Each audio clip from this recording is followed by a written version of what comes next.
Good morning class 6। बेटा आज हम आपको बताएंगे पत्र लिखन। जैसा कि आप कक्षाओं में पिछली पढ़ते चले आ रहे हैं कि पत्र जो है वो भाषा का वो माध्यम है जिसके द्वारा हम अपने भावों और विचारों को लिखकर दूसरों तक पहुंचाते हैं। और पत्र जो होते हैं वो दो प्रकार के होते हैं, एक होता है औपचारिक पत्र और एक होता है अनौपचारिक पत्र। तो आज हमारा विषय है औपचारिक पत्र। औपचारिक पत्र में भी कई प्रकार के पत्र होते हैं, जिसमें से हम आपको एक पढ़ा रहे हैं जो कि विद्यालय के प्रधानाचार्य को जब लिखा जाता है तो उसका क्या प्रारूप होता है और उसको किस प्रकार से लिखते हैं। तो आइए हम इसको सीखते हैं। आपकी लैंग्वेज कॉपी में जब आप खोलेंगे तो आपको जैसे करना है मैं आपको वैसे बता रही हूँ। औपचारिक पत्र लेखन, आपका शीर्षक सबसे पहले लिखा जाएगा, प्रधानाचार्य को विद्यालय छोड़ने का प्रमाण पत्र देने हेतु पत्र लिखें। अब आप प्रारूप शुरू करेंगे। आपकी व्याकरण वृक्ष बुक में जो है, जो आपका पत्र लेखन आप जब टॉपिक खोलेंगे तो उसमें नंबर 1 पत्र यही लिखा हुआ है, ये आपको कॉपी में करना है। तो अब हम इसका प्रारूप लिखने के लिए शुरू करते हैं। तो आपकी कॉपी में जहां पर भी ये पिंक कलर से आपकी कॉपी में एक लाइन खिंची होगी, सीबीएसई बोर्ड के अकॉर्डिंग हम पत्र लिखते समय सिवाय बॉडी के बाकी किसी में भी विराम चिन्हों का प्रयोग नहीं करते हैं।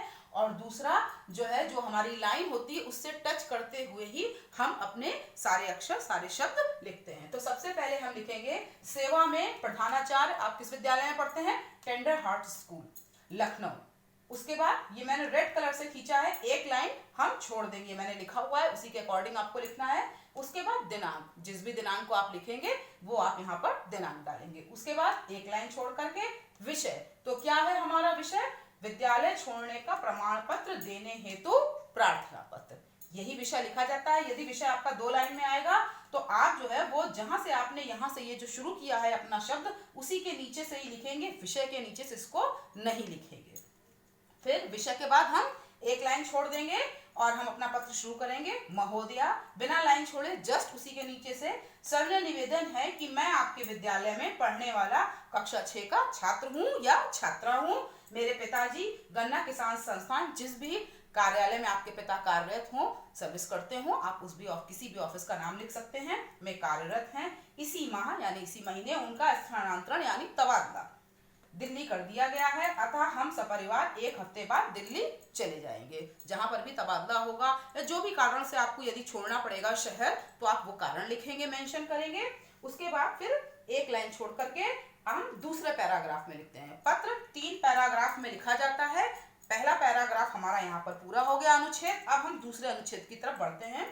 पहले हमने बता दिया जो कि हमारा पत्र का जो है प्रथम भाग होता है, इंट्रोडक्टरी, यानी हमको जिसे सूचित कराना आता है वो हमने कर दिया। अब हम अपने विषय पे आते हैं। आपसे प्रार्थना है कि शीघ्र ही मुझे विद्यालय छोड़ने का प्रमाण पत्र देने की कृपा करें, जिससे मैं आगामी शिक्षा दिल्ली के किसी विद्यालय से प्राप्त करने का प्रयास कर सकूं। ठीक है, जब प्रमाण पत्र मिलेगा तभी आप किसी अगले विद्यालय में शिक्षा प्राप्त करने के लिए जा सकते हैं, वो प्रमाण पत्र दिखा करके।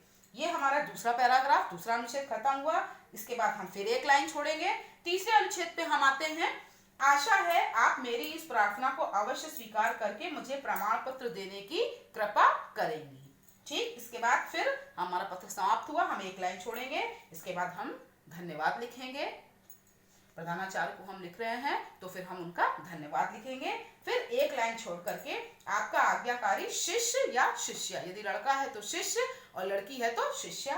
और यहाँ पर आप का खा गा लिखेंगे, अपना नाम नहीं लिखेंगे। अपना नाम आप तब लिखेंगे जब सत्य में आपके साथ ऐसा हो रहा हो। ऐसे हम पत्र के प्रारूप में का खा गा लिखते हैं।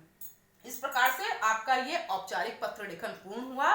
तो इसको अच्छी तरह से देख करके, पढ़ करके, समझ करके इस पत्र को अपनी कॉपी में आप लिखेंगे अपने हिसाब से, जहां जहां आपको आवश्यकता हो, जहां आपको अपना नाम लिखना हो, कार्यालय पिताजी का लिखना हो या जो भी कारण लिखना हो। इस प्रकार से आपका ये कार्य पूर्ण होगा कॉपी पर।